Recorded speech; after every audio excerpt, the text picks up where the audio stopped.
तो आज हम बात करने जा रहे हैं मेंस्ट्रुअल डिसऑर्डर्स की, राइट? कि अगर प्रॉपर मेंसेस नहीं हो रहे हैं, उनमें कोई गड़बड़ हो रही है, तो हम उसे क्या बोलते हैं? मेंस्ट्रुअल डिसऑर्डर्स बोलते हैं। इसमें एमेनोरिया, ओलिगोमेनोरिया, हाइपरमेनोरिया, पॉलीमेनोरिया, अब नॉर्मल यूटेराइन ब्लीडिंग, ये सारे टर्म्स इसी के अंदर आते हैं। तो हम इसको एक एक करके देखेंगे। तो इंट्रोडक्शन हम देखते हैं। Disturbance in the normal ovulatory cycle में लीड टू मेंस्ट्रुअल डिस्टर्बेंस। ठीक है, नॉर्मल ओव्यूलेटरी साइकिल जो हमारी है, नॉर्मल मेंस्ट्रुअल साइकिल जो हमने पढ़ी, इसमें अगर कुछ डिस्टर्बेंस है और क्या हो रहा है, जिसकी वजह से मेंस्ट्रुअल डिस्टर्बेंस हो रहा है, and is also may cause infertility and abortion, और कई बार इसकी वजह से इनफर्टिलिटी भी देखी जाती है, अबॉर्शन भी देखा जाता है। ठीक, तो ये सारे मेंस्ट्रुअल डिसऑर्डर्स होते हैं।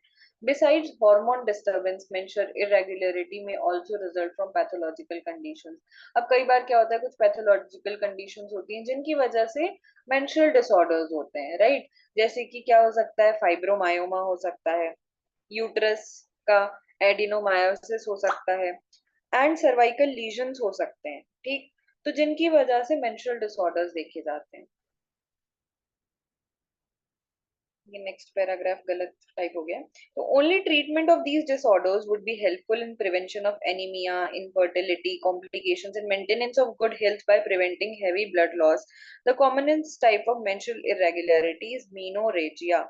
तो ये इंपॉर्टेंट है, ये पूछा जाता है कि most common type of menstrual disorder कौन सा है, मेंस्ट्रुअल इरेगुलरिटी कौन सी है? तो मीनोरेजिया। ठीक है, तो मीनोरेजिया क्या होता है, क्यों होता है, इसके क्या कॉजेज हैं, इसका क्या ट्रीटमेंट है? बहुत सारे कॉजेज रहते हैं मीनोरेजिया की। मीनोरेजिया मीन्स एक्सेसिव अगर ब्लीडिंग हो रही है, तो ये कई बार थायराइड डिसऑर्डर्स में देखा जाता है। ठीक, बहुत सी कंडीशंस होती हैं जिनमें ये देखने के लिए मिलता है।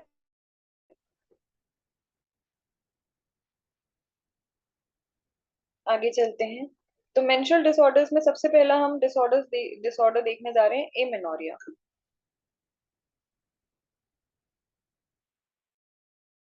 तो एमेनोरिया क्या होता है? मेंस्ट्रुअल पीरियड्स हो ही नहीं रहे, यानी absence of menstruation may be present in various acute medical, endocrinal and physical illnesses. तो एमेनोरिया क्या है कि मेंसेस हो ही नहीं रहे, मेंस्ट्रुएशन इज एब्सेंट। ठीक है, बहुत फीमेल्स की कंप्लेन होती है, लेकिन हमने अगर ऑब्स में पढ़ा है, ठीक है, ऑब्स में अगर कोई फीमेल कंप्लेन करती है आके एमेनोरिया है, कि पीरियड्स नहीं हो रहे हैं, तो सबसे पहले और पहले हमें क्या कराना होता है? यूपीटी कराना होता है। यूपीटी क्या है? यूरिन प्रेगनेंसी टेस्ट कराना जरूरी होता है। ठीक, क्योंकि एमेनोरिया जो होता है वो सबसे पहला और पहला फीचर होता है प्रेगनेंसी का, राइट? तो एब्सेंस ऑफ मेंस्ट्रुएशन में be present in various acute medical, endocrinal and psychiatric illness. कई बार साइकियाट्रिक कॉजेज होते हैं, ठीक है, या फिर मेडिकल एंडोक्राइनल कॉजेज होते हैं जिसकी वजह से मेनोरिया देखा जाता है। Amenorrhoea not be completely recovered till the medical illness is cured, और जब तक ये मेडिकल इलनेस क्योर नहीं हो जाती तब तक एमेनोरिया ठीक नहीं होता है। ठीक, अब यहाँ पर देखो, menstruation is absent during the reproductive years between puberty and menopause. तो हम ये नहीं कहेंगे कि मेनोपॉज हो गया अभी एमेनोरिया हो रहा है, तो वो एमेनोरिया नहीं बोला जाता है। आफ्टर द एज ऑफ 50 और 55 हम क्या बोलते हैं? It is menopause. लेकिन अगर रिप्रोडक्टिव ईयर्स के टाइम पे पीरियड्स स्टॉप हो रहे हैं, पीरियड्स नहीं हो रहे हैं, तो उसे हम एमेनोरिया की कंडीशन बोलते हैं। अब it is not a disease and it does not mean that a person is infertile. अब अगर एमेनोरिया की कंडीशन है, इसका बिल्कुल मतलब नहीं है कि वो फीमेल इनफर्टाइल है या फिर उसको कोई डिजीज है, but it can be a sign of health problem that needs attention. लेकिन ये क्या हो सकता है? एक साइन होता है जिसमें हमें ध्यान देने की जरूरत है। ठीक, तो देखते हैं एमेनोरिया के टाइप्स। तो क्लिनिकल टाइप्स आते हैं इसके, कुछ फिजियोलॉजिकल एमेनोरिया होता है, कुछ पैथोलॉजिकल एमेनोरिया होता है। फिजियोलॉजिकल मींस नेचुरली हो रहा है, तो प्राइमरी हो सकता है, इसमें सेकेंडरी हो सकता है। प्राइमरी क्या होगा? बिफोर प्यूबर्टी, अभी प्यूबर्टी आई नहीं है, तो एमेनोरिया है, राइट? सेकेंडरी क्या हो सकता है? ड्यूरिंग प्रेगनेंसी, तो ड्यूरिंग प्रेगनेंसी भी एमेनोरिया होता है, हम मैंने अभी बताया। ड्यूरिंग लैक्टेशन, जब मदर बच्चे को फीड कर रही होती है तब भी एमेनोरिया रहता है। ठीक है, एमेनोरिया मीन्स पीरियड्स नहीं हो रहे हैं। फिर फॉलोइंग मेनोपॉज, मेनोपॉज के बाद एमेनोरिया हो जाता है। ठीक, अभी पैथोलॉजिकल, ये तो फिजियोलॉजिकली देखा, ये नेचुरली होता है। ठीक, अब पैथोलॉजिकली, पैथोलॉजिकली में क्या हो सकता है? कंसील्ड हो सकता है, रियल हो सकता है, तो हम इसे ट्रू मेनोरिया या फिर क्रिप्टोमेनोरिया बोलते हैं। ठीक, तो ट्रू मेनोरिया में भी कुछ कॉजेज आते हैं, जैसे प्राइमरी हो गया, सेकेंडरी हो गया। ए मेनोरिया क्या है? ट्रू ए मेनोरिया है, मीन्स कि जो पीरियड्स हैं वो नहीं हो रहे हैं, और उसमें भी प्राइमरी है कि इडियोपैथिक कॉज है, पता नहीं चल पा रहा है क्यों हो रहे हैं, कुछ रिस्क फैक्टर्स हो सकते हैं, मान लिया ओबेसिटी की वजह से हो रहा है, तो वो रिस्क फैक्टर्स की वजह से प्राइमरी एमेनोरिया रहता है, प्राइमरी ट्रू पैथोलॉजिकल एमेनोरिया। अगर सेकेंडरी है तो ड्यू टू सम डिजीज, कुछ सेकेंडरी फैक्टर्स रहे हो सकते हैं जिनकी वजह से हो रहा है, मान लिया कि फाइब्रॉइड है, पीसीओएस है, उसकी वजह से मेनोरिया हो रहा है, या फिर कोई कंडीशन है, थायराइड डिसऑर्डर्स है, उसकी वजह से मेनोरिया हो रहा है, तो ये पैथोलॉजिकल सेकेंडरी कॉजेज रहते हैं। अगला आता है क्रिप्टो।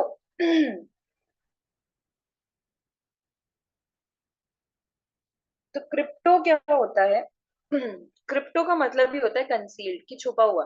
तो क्रिप्टोमेनोरिया ये कैसा होता है? ये कंजेनाइटल हो सकता है, कई बार देखा जाता है कि गोनाडल एजेनेसिस मिलती है कुछ फीमेल्स में, तो बचपन से ही गोनाड्स डेवलप नहीं हुए, उस वजह से एमेनोरिया होगा। एक्वायर्ड, कई बार पैथोलॉजिकली, कई बार कुछ ऐसी कंडीशन होती है जिनकी वजह से क्रिप्टोमेनोरिया हो जाता है या एमेनोरिया देखा जाता है। तो ये हमने इसके क्लिनिकल टाइप्स देख लिए, एग्जाम में आता है तो आपको ये पूरा डायग्राम बना के आना है। फिर आते हैं, देखो डिस्कस करते हैं प्राइमरी एमेनोरिया क्या है। तो मैंने बताया इसके रिस्क फैक्टर्स हो सकते हैं, यूजुअली इडियोपैथिक रहता है।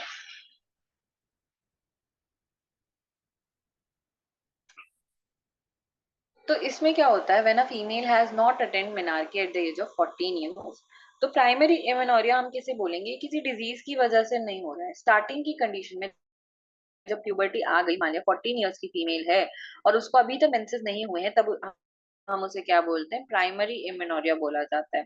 ठीक है, मेंसेस भी नहीं हुए हैं, सेकेंडरी सेक्सुअल कैरेक्टरिस्टिक भी डेवलप नहीं हुए हैं, तो हम उसे प्राइमरी एमेनोरिया बोलते हैं।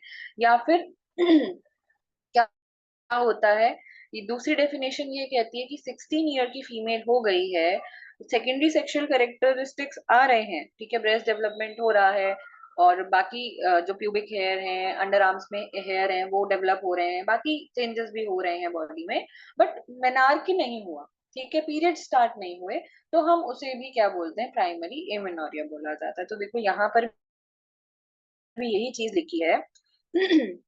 When a female has not attended menarche at the age of 14 years, in absence of development of secondary sexual characteristics, or no menarche at the age of 16 years with normal growth of secondary sexual characteristics, is defined as primary amenorrhea.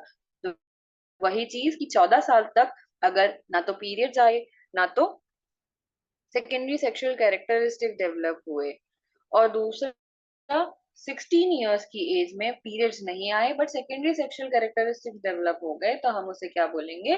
Primary. तो हमने primary amenorrhoea देख लिया। अब आगे चलते हैं क्रिप्टोमेनोरिया। तो crypto means मैंने बताया था कि छिपा हुआ, क्रिप्टो मीन्स छिपा हुआ यानी concealed. It is the occurrence of menstrual symptoms without external bleeding. ठीक, मेंस्ट्रुअल सिम्टम्स आ रहे हैं लेकिन एक्सटर्नल ब्लीडिंग नहीं हो रही है। Menstrual blood fails to come out from genital tract due to obstruction in the outflow. अब कई बार क्या होता है कि वेजाइनल सेप्टम प्रेजेंट होता है, तो देखो यहाँ पे, ये यहाँ पे सेप्टम प्रेजेंट होते हैं कई बार, ठीक है, कंजेनाइटली देखा जाता है ये चीज, तो ट्रांसवर्स वेजाइनल सेप्टम भी बोला जाता है इन्हें। तो मेंस्ट्रुअल साइकिल चल रही है प्रॉपर, ठीक है, एंडोमेट्रियम शेड करी, लेकिन बाहर कहाँ से आएगी? ऑब्स्ट्रक्शन है, तो इसे क्या बोला जाता है? कंसील्ड या क्रिप्टोमेनोरिया बोला जाता है, कि एक्सटर्नल ब्लीडिंग प्रेजेंट नहीं है। The patient of cryptomenorrhea has the chromosome number 46XX, normal ovaries, normal estrogen level with normal secondary sexual characteristics, but the bleeding, external bleeding is not occurring. ठीक, external bleeding नहीं हो रही है, बाकी सब चीज नॉर्मल है, तो इसे हम क्या बोलेंगे? क्रिप्टोमेनोरिया बोला जाता है। आगे चलते हैं, अब इसके कॉजेस क्या होते हैं। तो हम प्राइमरी एमेनोरिया देख रहे हैं, प्राइमरी एमेनोरिया, क्रिप्टोमेनोरिया, इसके क्या कॉजेस रहते हैं? तो देखो कंजेनाइटल कॉजेस रहते हैं। इम्परफोरेटेड हाइमेन, देखो हाइमेन है यहाँ पे, परफोरेशन होना चाहिए था, इंट्रोइटस होना चाहिए था, है ही नहीं, तो ये क्या है? इनपरफोरेट हाइमन, की हाइमन में परफोरेशन नहीं है। Due to transverse vaginal septum, तो देखो यहाँ पे दिखा रखा है लो ट्रांसवर्स वेजाइनल सेप्टम, यहाँ पर अगर सेप्टम है, मिडिल यहाँ पर है, हाई वेजाइनल सेप्टम, यहाँ पे सेप्टम बना है तो प्रोडक्ट बाहर आएगा ही कहाँ से, जब ऑब्स्ट्रक्शन है रूट में। ठीक, तो ये कंजेनाइटल कॉजेज रहते हैं। दूसरा आता है एक्वायर्ड कॉजेज। तो एक्वायर्ड किसकी वजह से हो सकता है? सर्वाइकल स्टेनोसिस हो गया, ठीक है, सर्विक्स में स्टेनोसिस हो गया, वहां पे पाथ नैरोइंग हो गई उसकी। तो due to obstruction in the outflow the menstrual blood collected in the different part of the uterus and causes pathology. तो इसमें क्या क्या देखा जाता है देखो, हेमाटोसैल्पिंग्स, हेमाटोमेट्रा, हेमाटोकॉल्पस। तो इसको ऐसे समझते हैं।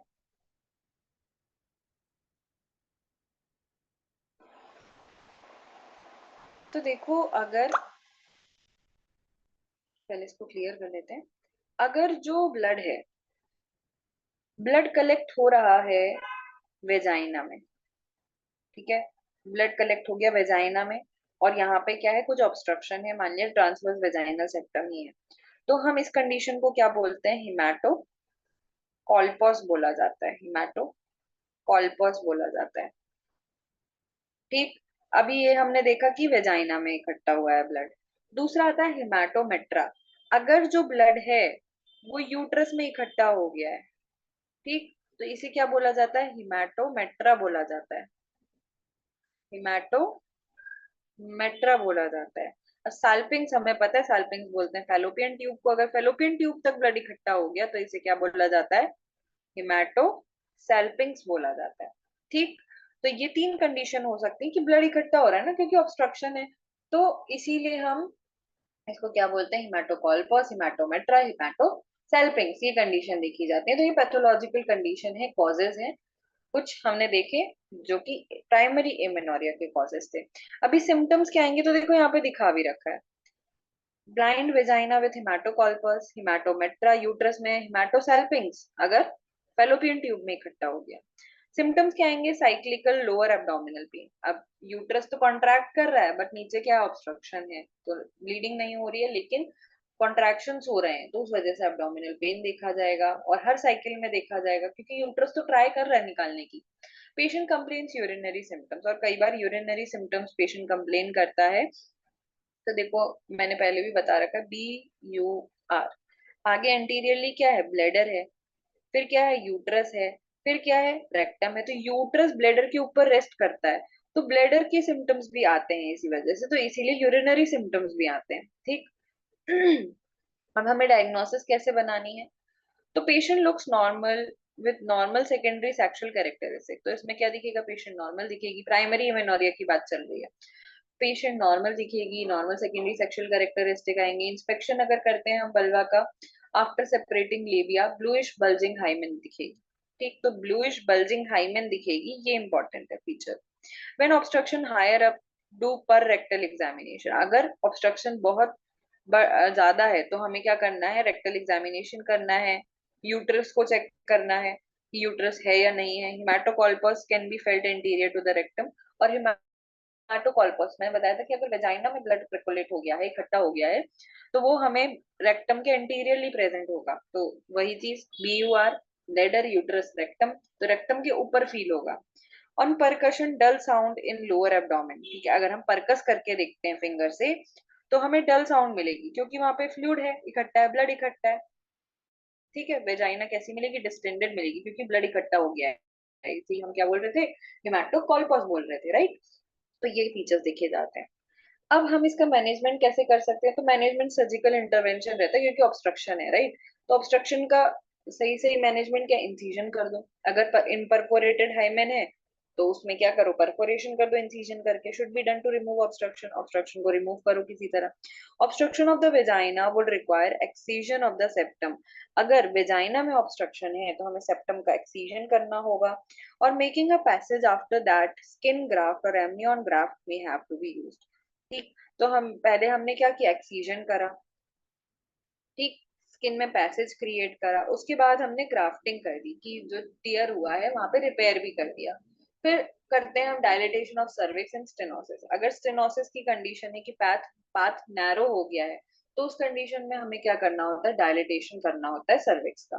ठीक, तो ये मैनेजमेंट रहता है, मेनली सर्जिकल मैनेजमेंट है, क्योंकि ऑब्स्ट्रक्शन की वजह से दिक्कत आ रही है, स्टेनोसिस की वजह से दिक्कत आ रही है। ठीक, अब नेक्स्ट आते हैं ट्रू प्राइमरी एमेनोरिया। अब ये क्या होता है, in this condition menstrual symptoms and external bleeding not occur, that is female not attend minority menarche due to genetical endocrinal और ऑर्गन डिसऑर्डर्स। तो इसमें क्या है, ट्रू प्राइमरी एमेनोरिया हम किसे बोल रहे हैं, तो इसमें क्या हो रहा है, फीमेल को मेंसेस हुए ही नहीं, ठीक है, मेनार्की आए ही नहीं, जब से पैदा हुई है तब से पीरियड्स हुए ही नहीं, तो इसे बोला जाता है ट्रू प्राइमरी एमेनोरिया। ठीक, एक्सटर्नल ब्लीडिंग उसने शो ही नहीं करी, उसके मैंने फीचर्स बताए थे कि 14 ईयर्स तक मेनार्की नहीं हुआ, या फिर 16 ईयर्स तक भी मेनार्की नहीं हुआ, सेकेंडरी सेक्सुअल कैरेक्टरिस्टिक्स भी आ गए पर मेनार्की नहीं हुआ, तो उसे हम क्या बोलते हैं, ट्रू प्राइमरी एमेनोरिया बोलते हैं। It can express itself with well developed secondary sexual characteristics, तो इसका एक फीचर है ये, this is to be noted कि it can express itself with well developed secondary sexual characteristics, secondary sexual characteristics मिलेंगे but periods नहीं हो रहे हैं, ठीक है। और कई बार क्या होता है, and secondary sexual characteristics not well developed, और कई बार सेकेंडरी सेक्सुअल कैरेक्टरिस्टिक्स भी नहीं डेवलप होते हैं, तो ये वाली एज मैंने बताई थी 16 ईयर्स की, और ये वाली एज मैंने बताई थी 14 ईयर्स वाली, ठीक। तो ये बोला जाता है ट्रू प्राइमरी एमेनोरिया कि अभी तक मेंसेस हुए ही नहीं है। आगे चलते हैं, अब इसके कॉजेज देखते हैं कि क्यों होता है ये कॉज, इसका कॉज क्या है। तो देखो, मुलेरियन एनोमैलीज, ठीक है, सॉरी, मुलेरियन एनोमैलीज क्या होती हैं, दो तरह की डक्ट होती हैं।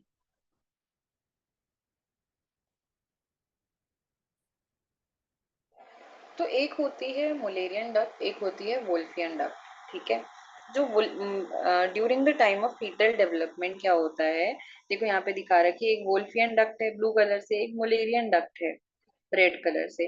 तो जो वोल्फियन डक्ट होती है वो क्या बनाती है, मेल रिप्रोडक्टिव सिस्टम को फॉर्म करने का काम करती है, इधर देखो, ठीक है, epididymis, testis, vas deferens, seminal vesicle, ejaculatory duct, prostate, ठीक है। तो ये सारे काम किसके होते हैं, वोल्फियन डक्ट से डेवलप होते हैं। मुलेरियन डक्ट से क्या होता है, फीमेल रिप्रोडक्टिव सिस्टम डेवलप होता है।